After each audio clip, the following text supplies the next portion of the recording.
श्रीमद् भगवत गीता यथारूप हिंदी में अध्याय 2 गीता का सार। श्लोक 40। तात्पर्य: वेदों के कर्मकांड विभाग में वर्णित अनुष्ठानों एवं यज्ञों का ध्येय आत्म साक्षात्कार के क्रमिक विकास को प्रोत्साहित करना है और आत्म साक्षात्कार का ध्येय भगवत गीता के 15वें अध्याय में इस प्रकार स्पष्ट किया गया है। वेद अध्ययन का ध्येय जगत के आदि कारण भगवान कृष्ण को जानना है। अतः आत्म साक्षात्कार का अर्थ है कृष्ण को तथा उनके साथ अपने शाश्वत संबंध को समझकर कृष्ण के साथ जीवों के संबंध का भी उल्लेख भगवत गीता के 15वें अध्याय में हुआ है।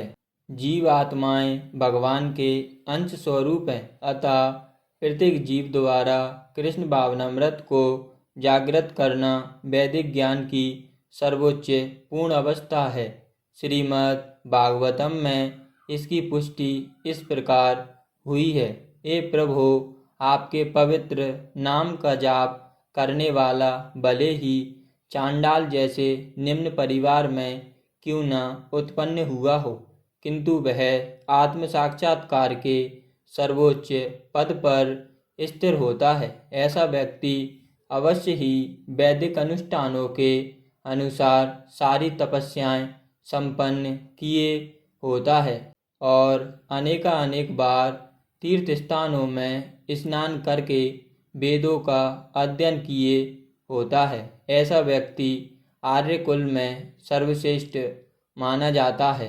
अतः मनुष्य को इतना बुद्धिमान तो होना ही चाहिए कि केवल अनुष्ठानों के प्रति आसक्त न रहकर वेदों के उद्देश्य को समझने और अधिकारित इंद्रिय तृप्ति के लिए ही स्वर्गलोक जाने की कामना न करे।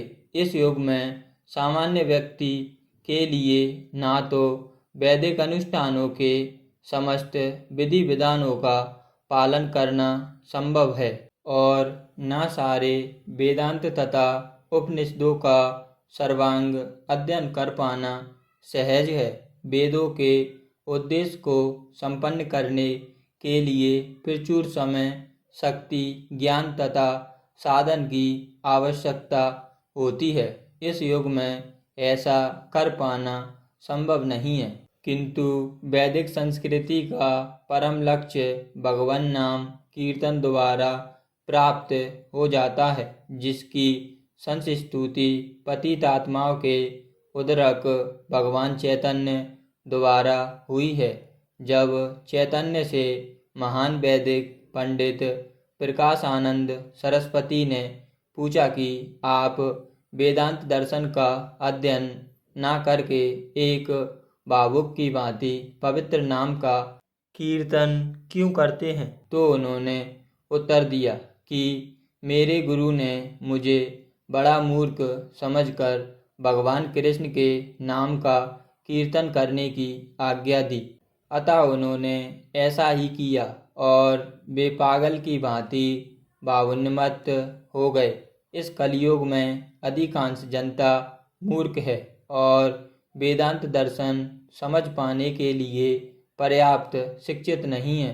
वेदांत दर्शन के परम उद्देश्य की भगवान के पवित्र नाम का कीर्तन करने से हो जाती है। वेदांत वैदिक ज्ञान की पराकाष्ठा है और वेदांत दर्शन के प्रेरता तथा ज्ञाता भगवान कृष्ण हैं।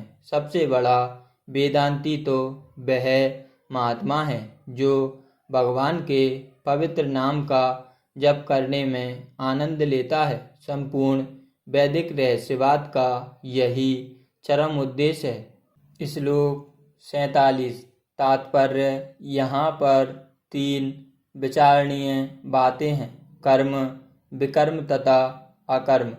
कर्म वे कार्य हैं जिनका आदेश प्रकृति के गुणों के रूप में प्राप्त किया जाता है। अधिकारी की सम्मति के बिना किए गए कर्म विकर्म कहलाते हैं। और अकर्म का अर्थ है अपने कर्मों को ना करना। भगवान ने अर्जुन को उपदेश दिया कि वह निष्क्रिय ना हो, अपितु फल के प्रति आसक्त हुए बिना अपना कर्म करे।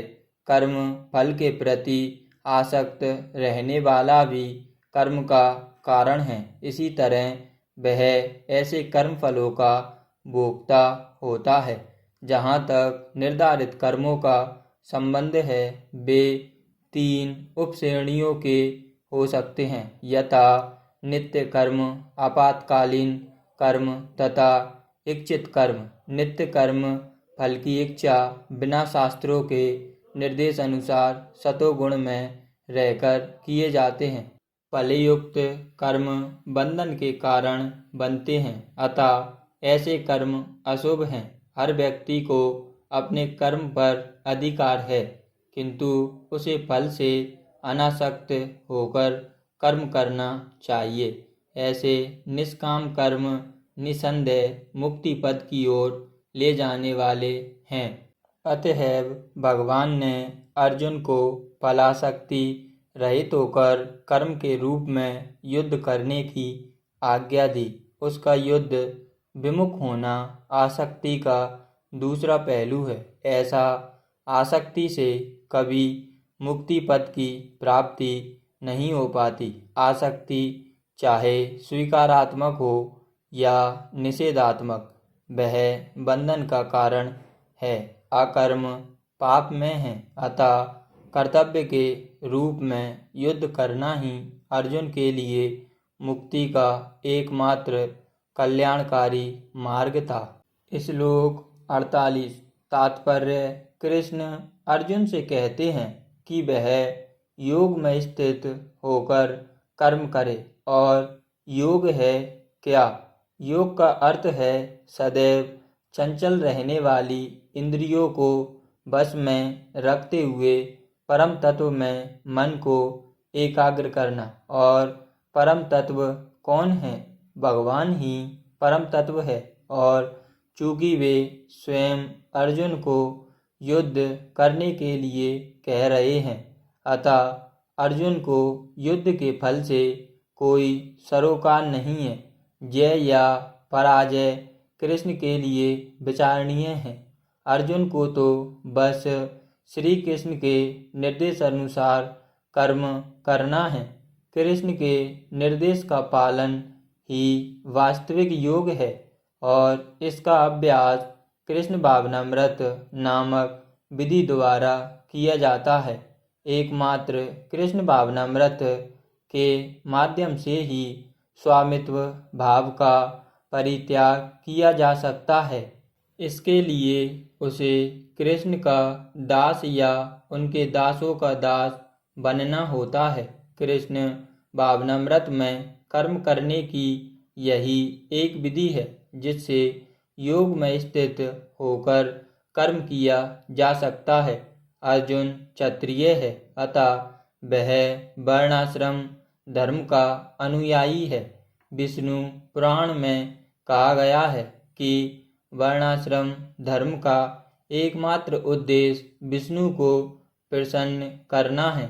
सांसारिक नियम है कि लोग पहले अपनी तुष्टि करते हैं, किंतु यहाँ तो अपने को तुष्ट ना करके कृष्ण को तुष्ट करना है। अतः कृष्ण को तुष्ट किए बिना कोई वर्णाश्रम धर्म का पालन कर भी नहीं सकता। यहाँ पर परोक्ष रूप से अर्जुन को कृष्ण द्वारा बताई गई विधि के अनुसार कर्म करने का आदेश है। श्लोक 49।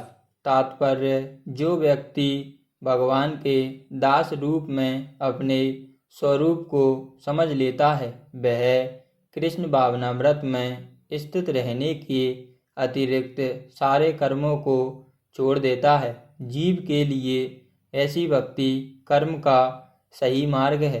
केवल कृपण ही अपने सकाम कर्मों का फल भोगना चाहते हैं, किंतु इससे वे भवबंधन में और अधिक फंसते जाते हैं।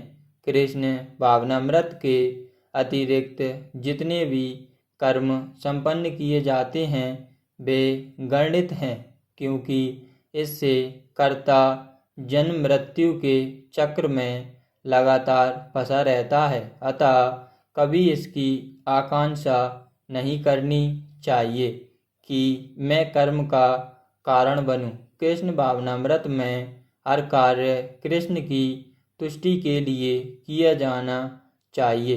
कृपणों को यह ज्ञात नहीं है कि दैववश या कठोर श्रम से अर्जित संपत्ति का किस तरह सदुपयोग करे। मनुष्य को अपनी सारी शक्ति कृष्ण भावनामृत अर्जित करने में लगानी चाहिए। इससे उसका जीवन सफल हो सकेगा। कृपणों की भांति अब आगे व्यक्ति अपनी मानवीय शक्ति को भगवान की सेवा में नहीं लगाते। श्लोक 50। तात्पर्य: जीवात्मा अनादिकाल से अपने अच्छे तथा बुरे कर्म के फलों को संचित करता रहा है। फलतः वह निरंतर अपने स्वरूप से अनिविज्ञ बना रहा है। इस अज्ञान को भगवत गीता के उपदेश से दूर किया जा सकता है। यह हमें पूर्ण रूप में भगवान श्री कृष्ण की शरण में जाने तथा जन्म जन्मांतर कर्म फल की श्रृंखला का शिकार बनने से मुक्त होने का उपदेश देती है। अतः अर्जुन को कृष्ण भावनामृत में कार्य करने के लिए कहा गया है, क्योंकि कर्म फल के शुद्ध होने की यही प्रक्रिया है।